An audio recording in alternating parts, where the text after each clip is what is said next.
This is Alexandra. She is 25 years old. She lives in Kharkiv, Ukraine.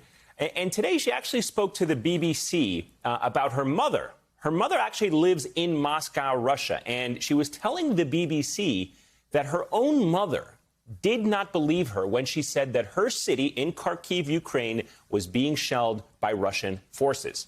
She said, "I didn't want to scare my parents, but I started telling them directly that civilians and children are dying."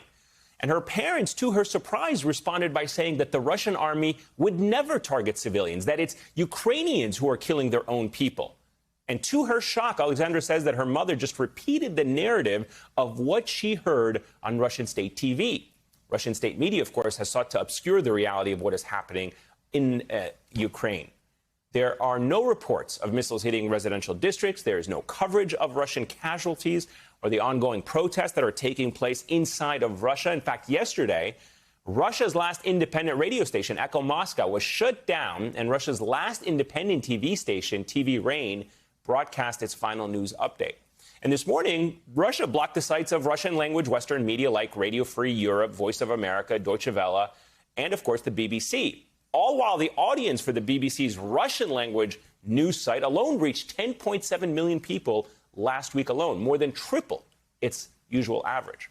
Now, today, Russia went even further, blocking access to both Facebook and Twitter. And this morning, the Russian Duma, their parliament, made it illegal and punishable by 15 years in prison to report anything the Russian government deems to be false information about the war in Ukraine. Oh, by the way, Russia doesn't call it a war, and neither can the reporters there. They are calling it a special military operation. So all of the news that you see coming out of Russia has to come from the government itself. The BBC announced today that this law basically left them no other option than to temporarily suspend the work of BBC News journalists and their support staff within the Russian Federation. Other outlets started following suit. So while we have had footage to show of some of the more than 8,000 anti-war protesters that have been arrested in Russia, that kind of reporting, that kind of journalism just became a lot more risky. In fact, it is now punishable. And this crackdown comes as imprisoned Russian opposition leader Alexei Navalny is calling for more mass protests inside Russia and around the world this coming Sunday. Today, 4 major Russian independent news outlets, including the Novaya Gazeta, the newspaper whose editor just won the Nobel Peace Prize last year, decided that this new law actually made it impossible for them to report on the war truthfully without their reporters being thrown in prison. So now they aren't reporting on it at all. The independent news site Meduza was also blocked by the Russian government today, but they have experience working around the Russian government because Meduza has always reported on Russia in Russian, but they have done it from Latvia, outside of Russia's borders, to stay as independent as possible. So even though their site was blocked inside of Russia, they have not stopped reporting. Joining us now from Latvia is Alexei Kovalev, the investigations editor at Meduza. Mr. Kovalev, thank you so much for being with us tonight. I greatly appreciate your time. Let's start with the development today. Now that the Russian government has blocked your website in Russia, how do you plan on getting your news, your information, your reporting accessible to people inside of Russia? Morning, Ayman, and thank you for having me. Well, we've been waiting for this. We've been anticipating this for quite some time. So we've been educating our audience, our followers, to use different means of circumventing these bans. And over the past few years, Russians have become quite adept to using all kinds of VPNs and proxies because more and more huge swaths of Russian internet are becoming inaccessible to Russians for carpet bans of sorts. So we had some contingency plans, and we're continuing to broadcast on our app, on our Telegram channel, and hopefully we'll recover some of our website audience as well as more and more people adopt VPNs and proxies and all kinds of different anti-internet blockage devices. Yeah, incredible defiance on your part. I'm curious to get your thoughts on what will this media crackdown that we have seen intensify on independent media inside actually mean for the war in Ukraine? Do you think it will have any impact, what Russia has done today, on the information flow?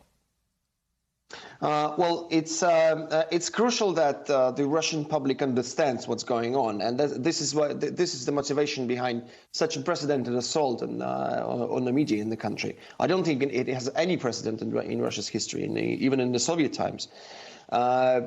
But you know, what you said earlier about that BBC report, it's actually real, and it's happening in many Russian families too, because like many Russian families, mine also has relatives in Ukraine, on different parts of my family, my wife's family. Well, we all have Ukrainian relatives, and it's happening all across that spectrum. That you know, Ukrainian relatives saying, "Hey, look, your army is bombing our cities," and you know, the Russian relatives are saying, "No, that's not true," because they told us on the television that the Russian army is not bombing any civilian infrastructure. It's only striking military targets, and that's it. It's just it's just so hard to convince people, because you're not just you know, it's hard enough to make people admit a simple, honest mistake, but you're actually asking them to admit complicity in war crimes.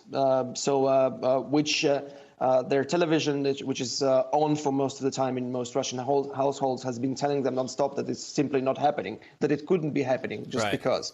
Yeah, and it's pretty hard to challenge that narrative, and that's what we're doing. So let me ask you then, go back to the point that you were talking about, some of the stories or anecdotes you've been hearing from, you know, Russian family members being told about what's happening inside of Ukraine by other Ukrainian family members. How does one approach trying to deprogram the chunk of the Russian population that fully believes that state TV tells them? I mean, how can, you know, we and your news organization combat that level of misinformation? Well, I'll be honest. You know, this looks like an insurmountable problem because there is simply it's simply the economies of scale. I mean, dozens of millions of people are tuned into Russian TV, and fewer are going to have access to independent media like ours. But doesn't mean we're just ceasing to do our jobs. Because if not for now, we're doing this for the historical record. Because, you know, as I said before, my job is now basically documenting my country's war crimes for any future international tribunals.